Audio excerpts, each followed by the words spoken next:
Hello my dear students, how are you all? Today we read chapter number 19 Financial Statement of Sole Proprietorship। आज मैं आप लोगों को इस चैप्टर के बारे में थोड़ा सा जो मैं आज करवाने जा रहा हूँ वो होगा हमारा थ्योरेटिकल बेस्ड चैप्टर। ठीक है ना, आज थोड़ा सा थ्योरेटिकल है, हालांकि हम लोग इसके प्रैक्टिकल भी करेंगे आगे आने वाले वीडियो के अंदर। ठीक है, लेकिन अभी मुझे आप लोगों को कुछ बताना है इस चैप्टर में, जो कि है हमारा how to calculate profit and loss, और हम लोग प्रॉफिट एंड लॉस को क्यों पढ़ते हैं। ठीक है ना, देखिए, an account prepare to ascertain net profit, profit and loss account is prepared after preparing the trading account, यानी कि ट्रेडिंग अकाउंट के बाद जो हमारा अमाउंट बनता है, जो हमारा अकाउंट बनता है, वो होता है हमारा प्रॉफिट एंड लॉस अकाउंट। ठीक है, it is prepare to determine net profit earn और net loss incurred by the business during an accounting period. ये इसलिए बनाया जाता है ताकि हम लोग इसे डिटरमाइन कर सके हमारा नेट प्रॉफिट कितना हम लोगों ने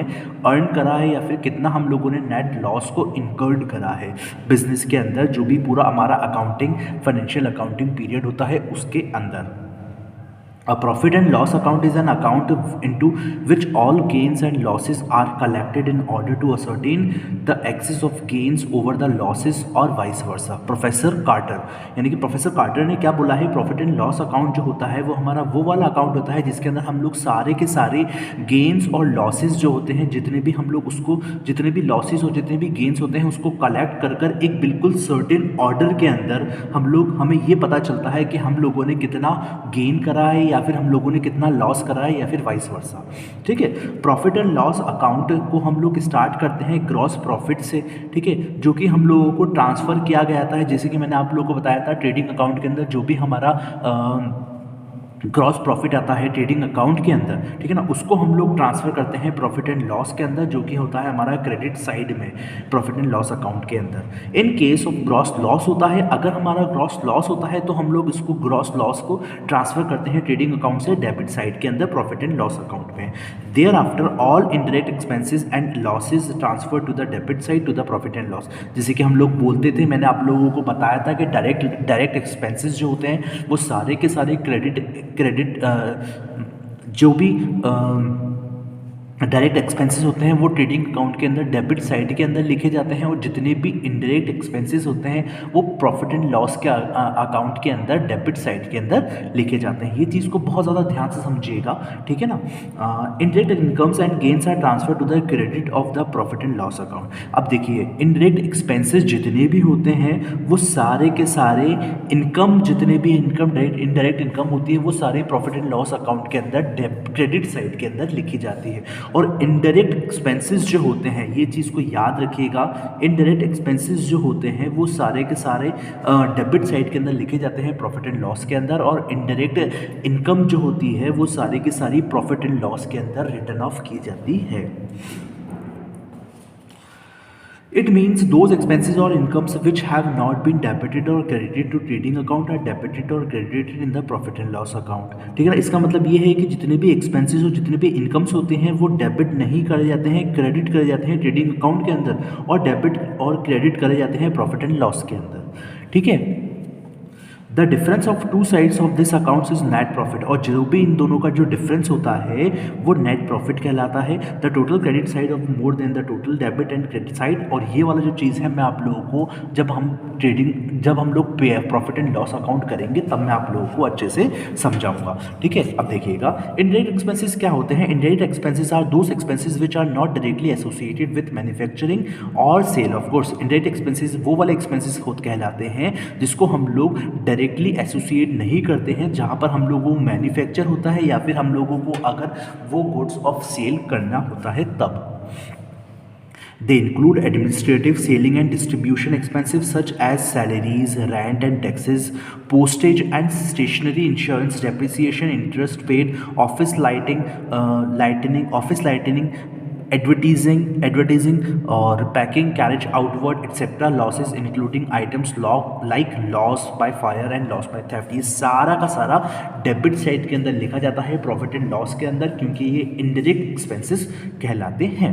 ठीक है ना, मैंने आपको बताया था इनडायरेक्ट एक्सपेंसेस जो होते हैं वो सारे के सारे प्रॉफिट एंड लॉस के अंदर डेबिट साइड के अंदर लिखे जाते हैं, और इनडायरेक्ट इनकम जो होती है वो प्रॉफिट एंड लॉस के अंदर क्रेडिट साइड के अंदर लिखी जाती हैं। अब देखिएगा हम लोग देखेंगे कि इनडायरेक्ट इनकम्स के बारे में। इनडायरेक्ट इनकम्स वो वाली इनकम होती है जो कि हम लोगों को जो कि डायरेक्टली एसोसिएट नहीं होती है गुड्स ऑफ सेल के अंदर, which such as interest, dividend, profit and on sale of fix assets are investment. ये इंपॉर्टेंट है, ठीक है ना। ये आप लोग चाहें तो ये बहुत ही ज़्यादा इंपॉर्टेंट है कि इंटरेस्ट ऑफ डिविडेंड्स, इंटरेस्ट हो गया, डिविडेंड हो गया, profit and loss of fix assets हो गए, इन्वेस्टमेंट हो गए, ये सारे के सारे बहुत ज़्यादा इंपॉर्टेंट है क्योंकि ये प्रॉफिट एंड लॉस के अंदर क्रेडिट साइड के अंदर रिटर्न ऑफ होते हैं।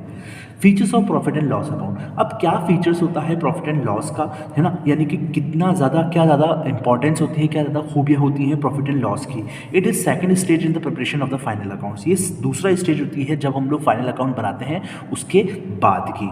It relates to a particular accounting period and is prepared at the end of that period. ये रिलेट करते हैं हम लोग पर्टिकुलर अकाउंट पीरियड के अंदर और ये प्रिपेयर किया जाता है पीरियड ऑफ एंड ए में, है ना, यानी कि मार्च में।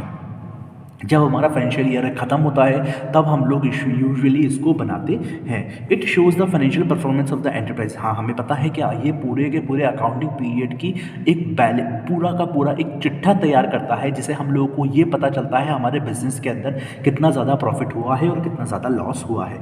Accrual basis of accounting is followed in the preparation of this accounting. और एक्रूअल बेसिस जो है मैंने आप लोगों को बताया था, एक्रूअल बेसिस जो होता है वो साल दर साल चीज़ें हम लोगों को बिज़नेस में पता चलती रहती है कि हमारे बिज़नेस के अंदर क्या साल में नुकसान हुआ है, कितना फ़ायदा हुआ है। ये एक्रूअल बेसिस के बारे में मैंने आप लोगों को बताया भी था कि एक्रूअल बेसिस होता है साल दर साल, मतलब साल जितने भी सालों में हम लोगों को एक्यूरेट पता रहना कि हमारे बिज़नेस के अंदर क्या प्रॉफिट हुआ है और क्या लॉसेस हुई हैं। It is credited with the gross profit and income from the other sources and debited with the indirect expenses and losses.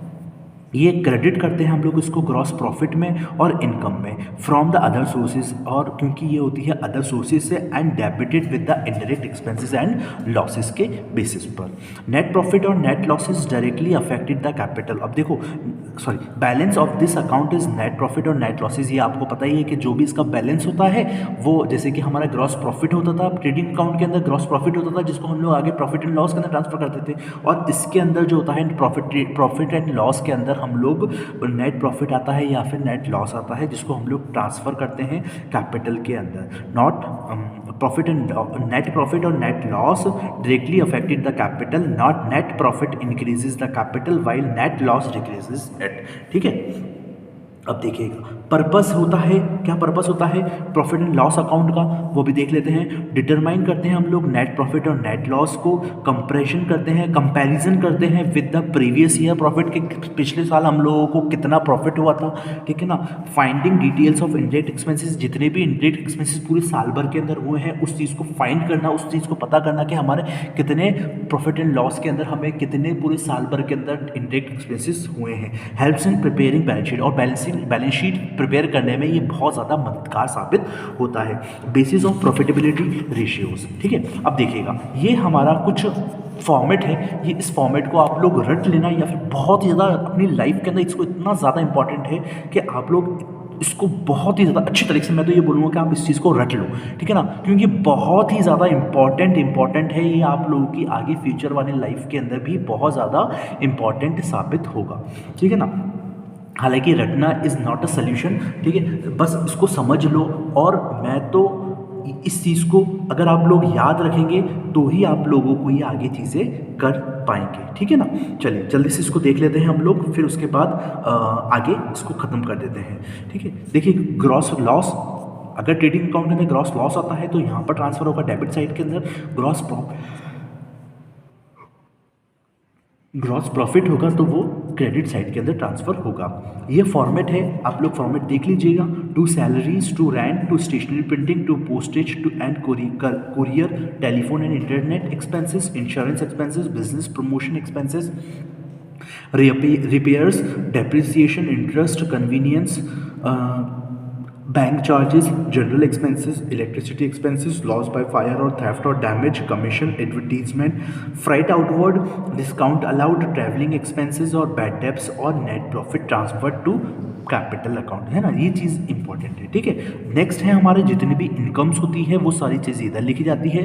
Rent received, discount received, commission earned, interest received, bad debts recovered, income from investment, miscellaneous income और net loss और net transfer to capital, ये चीज़ें हैं, ठीक है ना। ये है हमारा फॉर्मेट प्रॉफिट एंड लॉस का। अब ये होती क्या क्या है ये चीज़ मुझे बताने की ज़रूरत नहीं है, क्योंकि जैसे जैसे हम लोग चीज़ें हम लोगों को प्रॉफिट एंड लॉस के अंदर जैसे जैसे ये सारी चीज़ें डिटेलिंग के अंदर आएगी वैसे वैसे हम लोगों को धीरे धीरे समझ में भी आ जाएगी, ठीक है ना। अब ये हमारा पूरा फॉर्मेट हुआ प्रॉफिट एंड लॉस का। ये आप लोगों को ये बुक के अंदर भी दे रखी है। मैं चाहूँगा कि आप लोग प्लीज़ बुक के अंदर से भी ये सारे के सारे फॉर्मेट पढ़ लीजिएगा, ठीक है ना। क्योंकि मुझे ये सब चीज़ें बताने में मेरा लंबा और ज़्यादा वीडियो हो जाएगा और मैं ये चाहता नहीं हूँ, क्योंकि मैं जब आप लोगों को प्रॉब्लम्स करवाऊंगा, प्रैक्टिकल प्रॉब्लम्स और एग्जांपल्स प्रॉब्लम करवाऊंगा जो भी मैं आप लोगों को, तो उसमें ये फट से आप लोगों को दिमाग में बैठ जाएगा, ठीक है ना। तो मैं कोशिश करता हूँ कि आप लोगों को आज का वीडियो अच्छा लगा होगा और आप लोगों को ये चीज़ समझ में भी आई होगी। प्रॉफिट एंड लॉस जो है वो हमें समझना बहुत ज़रूरी है, क्योंकि इसके बाद ही हम लोग आगे की जो स्टेप हैं यानी कि बैलेंस शीट उसको बना पाएंगे। आई होप आप लोगों को ये चीज़ समझ में आई होगी, और जैसे जैसे हम लोग ये सब चीज़ें करेंगे तो भी आप लोगों को और भी ज़्यादा अच्छे से क्लियर होती चली जाएगी। नेक्स्ट वीडियो के अंदर हम लोग इसके कुछ एग्जांपल्स करेंगे, प्रॉफिट एंड लॉस को किस तरीके से हम लोग अमाउंट फिल करते हैं, ठीक है ना। अब हम लोग मिलेंगे नेक्स्ट वीडियो के अंदर, तब तक के लिए पढ़ते रहिए। Thank you, have a